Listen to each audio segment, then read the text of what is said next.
আসসালামু আলাইকুম। আমার পাশে যাদেরকে দেখতেছেন এরা হইছে মধু মধু এরা মধু মধু না হলে এই মেয়েরা এই ছেলেটাকে দুনিয়া থেকে সরাই দিছে। কেন ছেলেটা মেয়েদেরকে হাসলো? ছেলেটা বারবার বললো আমি মেয়েদেরকে দেখে হাসি নাই, তোমাদের দেখে হাসি নাই। ছেলেটা জুনিয়র, তারপরও ছেলেটা মাপ চাইছে তাদের কাছে। কিছু এখন ফেসবুকে সবাই এই ভিডিওটা নিয়ে ট্রেন্ডিং আছে, এই পারভেজের এই ভিডিওটা। কয়দিন আগে এই 8 বছরের 9 বছরের একটা মেয়ে আসিয়া ধর্ষিত হয়েছে বাপ আর ছেলের কাছে। ওই ভিডিওটাও কদিন ফেসবুকে ইউটিউবে তোলছে, মানুষে গাড়াগাড়ি করছে, লেখছে এই করি লেবো সেই করি লেবো। চলে গেল এটা এটা চলে জানা পর আইছে কি, ও কি রে মধু লাল লাল, এই ভিডিওটাই ট্রেন্ডিং ছিল।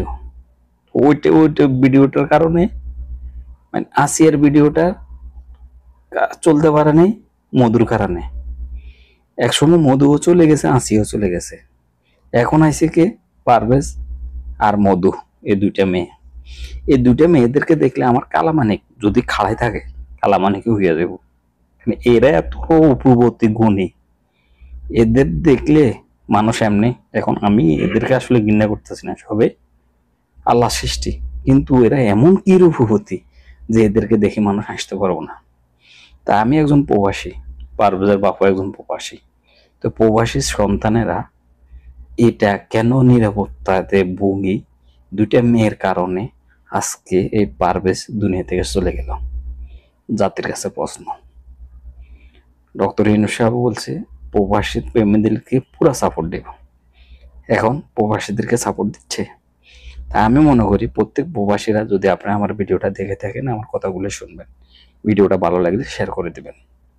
আমি মনে করি আমরা যারা রেমিটেড যোদ্ধা, সবাই আমাদেরকে রেমিটেড যোদ্ধা বলে। অবশ্যই আমরা রেমিটেড যোদ্ধা, কারণ আমাদের পয়সা দিয়ে পুরো ঢাকা শহর পুরো বাংলাদেশ উন্নতি হয়। এই যে আপনারা কি জানি এটা করে মেট্রো রেল দিন আপনারা চলেন। আমরা কি প্রবাসীরা মেট্রো রেলে উঠছি? কিন্তু আপনারা উঠছেন, আপনাদের সুবিধার জন্য মেট্রো রেল বানাইছে। তো এই মেট্রো রেল বানাতে যত কোটি টাকা খরচ হয়েছে, এটা কি আপনি বাংলা টাকা দিয়ে শোধ দিতে পারবেন? এটা শোধ দিতে হইলে আমার মতো আপনার মতো প্রবাসীর রেমিটেন্স পাঠাইলে ডলার দিয়া তাদের ঋণ শোধ করতে হবে। যদি আমাদের থেকে ঋণ পয়সায় নিতে হয় বা আমাদের থেকে ডলারে নিতে হয়, তাহলে আমাদের প্রত্যেকটা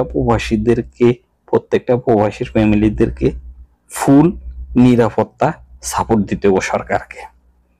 কারণ আমার দ্বারাই যেহেতু সরকারের উন্নতি হচ্ছে, দেশের উন্নতি হচ্ছে। যে আপনারা পদ্মা সেতু বানান, উড়াল সেতু বানান, যদি এয়ারপোর্ট করেন, কালভেট করেন, এগুলি কি প্রবাসীর টাকা দিয়ে করতে হবে। কারণ আপনি যখন অন্য দেশ থেকে ঋণ করে আনবেন বা লোন নিয়ে আসবেন, তখন কি আপনি বাংলা টাকা দিয়ে তাদেরকে লোন শোধ করতে পারবেন? পারবেন না। আপনাকে শোধ করতে হবে কি দিয়ে? প্রবাসের যখন রেমিটেন্স পাঠাইবো ওইটা ডলার হিসাবে, তখন আপনি ডলার দিয়া ওদের ঋণ শোধ করতে হবে। জোরদার দামে জানাচ্ছি, আমাদেরকে ফুল সাপোর্ট দেওয়া হোক।